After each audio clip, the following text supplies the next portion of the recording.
Hello, I'm Mantastic'c and Fantastic, and today I want to talk about monster exchanging for the various kitties along with monster exchanging for Orlando previously. So, I am a strong believer that the monster exchange system is one of the best implementations in PAD because it lets us utilize our excessive duplicates and convert them into trade fodder to acquire a valuable card. Now, I strongly caution each of you ladies and gentlemen to never get rid of your last two copies. I always like to keep at least two of every given card because with Godfest exclusives, they tend to get split evolutions, multiple different viable forms, and it's just going to feel sad when you're not able to, take advantage of them to their fullest potential. So, the Gung Ho collab, another story, was around prior, and I decided to trade for Orlando because I feel like it would be beneficial to have one Orlando across both my accounts for that 50% gravity, along with the fact that it can help out in MD4 and then the future Alt MD4. He has huge stats, monstrous attack and health stat, so he can help you hit those thresholds, and the 50% gravity is so unique. And for myself, I had, I think, 5 or 6 Albrecht and 5 or 6 Priscillas.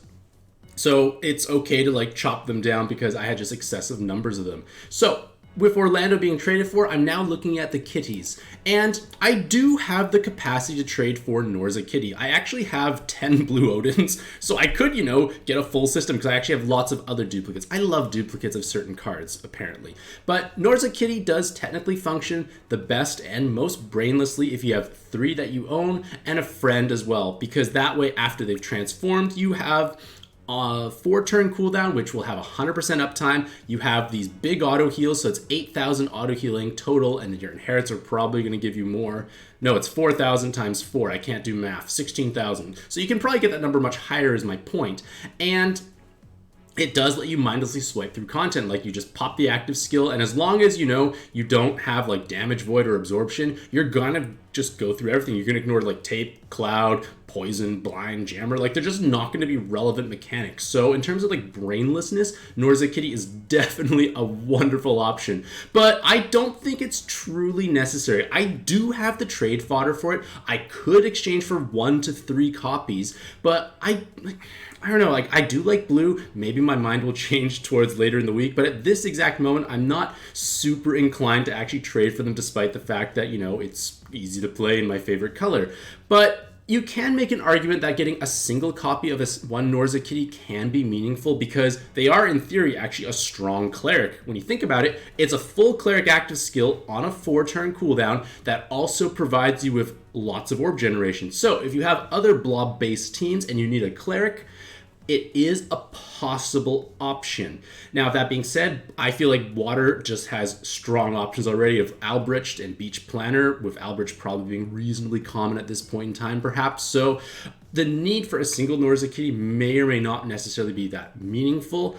And for now, I'm just kind of sitting on the fence. Maybe I'll trade it. Again, obviously the temptation of something so easy to play is obviously appealing, but on the other hand, I am going to go all in on LJ Kitty, and I've already kind of prepped my trade fodder, so to speak. The things that are unfavored are cards that I'm more than willing to actually sacrifice, and I do have lots of Raijins. So I'm going to sacrifice 2 Fujins and 3 Raijins to start. I have a total of many Fujins. I have 5 Fujins. Now I'm going to go down to 3. And I'm actually going to trade for not 1, but 2 LJ kitties. And the reason for that is because it's going to make your life much easier. She's got all the ideal awakenings. She's got the perfect active skill. It's just what you want to have for LJ Kitty. I forgot to favorite. I'll go back and favorite it. And I'm going to trade one more time. So I'm just going to double check. I got way too many Sylvies. I can definitely cut these Sylvies down. How many Cannas do I have? I think I have many Cannas. I have enough to get rid of that. Again, I like to keep at least 2 of every card. Amino, enough Aminos to safely sacrifice. And is it Typhon? I think it was Typhon, the last one. Yes, many Typhons. So once again, I'm going to trade for a second LJ Kitty, and then we're going to take a little bit of a closer look at these LJ Kitties and why they are meaningful overall. So, favorite this. There's the Orlando trade from before. But LJ Kitty, they have 2 skill boosts, so you need to get to 20 in order to transform. But a cool fact is you should be transforming your LJ Kitties in a staggered manner because their transformation effect is providing 1 turn of complete damage void. that means you are able to, in theory, just make one combo and not die. And that's important because once you do transform, it becomes a 3-turn cooldown, and you're able to buy yourself essentially 3 turns of stalling with the army of LJ kitties, which means you will begin to have the 100% uptime on this active skill, because if you don't have all 5 colors, you're just gonna die.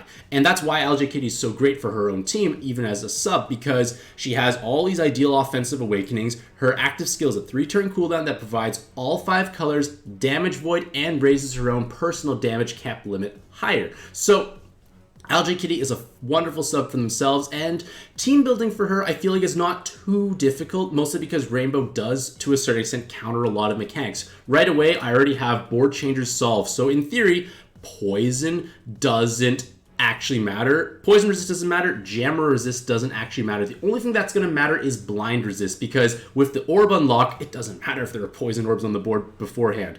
And opening up Pad DB, I just kind of threw together this like kind of mishmash team almost. And like the latents could be like SDRs. If you choose RCV latents on your, like if your friend has RCV latents, it's obviously nicer because then, you know, the auto healing component from their leader skill is bigger. Another LJK could have Jammer or Poison Surge. Maybe you have leader swap. And again, I don't know what dungeon this particular team is going to be used for. I'm just kind of showcasing like possible options. So for a cleric, I think Blue Albrecht is just a great choice in general because they have high personal damage. They get 4 skill boosts. They cover 2 colors that you weren't covering to begin with. So that, again, eases some team building aspects.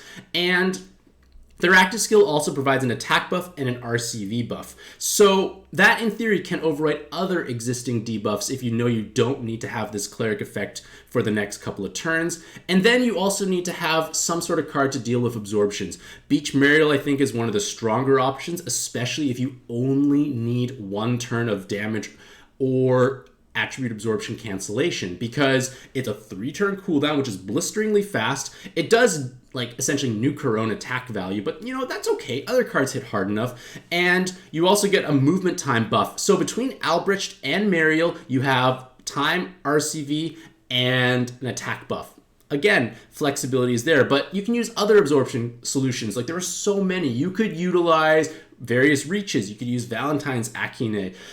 You could use other clerics. Like, I don't know exactly what you need for the given dungeon you're playing through, but just from this, assuming I get enough skill boosts, which I obviously will, you need to hit 20, I can basically fit in whatever last sub I need. Maybe I need a looping shield active. Maybe I need a looping attack buff. Maybe I just want, like, I don't even know. Like, it depends on the dungeon you are playing through. And there are multiple other options. So if you can't afford to trade for that second LJ kitty, there are a myriad of other options. There is Raw Dragon in the light form, Raw Dragon in the dark form. Even A10 can work. Maybe if you love spinners and you're patient enough, Raffine can always, in theory, give you that 5 attribute board. There are multiple other ways to address the 5 color dependency, and this team alone right here has 13 skill boosts. Probably the other sub may have probably 4, let's say. Like, it's going to be easy enough to hit to 20 skill boosts, and the latents are going to vary, but one thing I want to stress is that you don't need the VDP latent ever on your team, because the LJ Kitty's active skill provides the void damage void.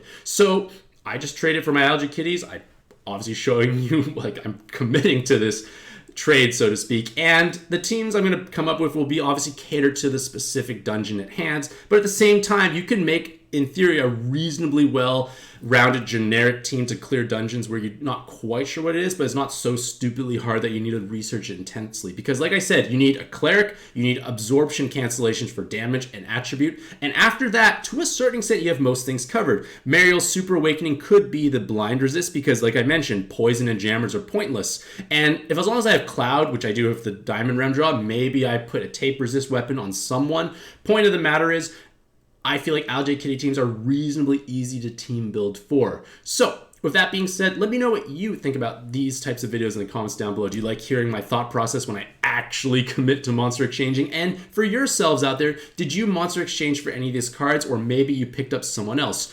Regardless of all that, hopefully you all have a truly fantastic day. I wish you all the best luck in your own pad adventures, and happy puzzling.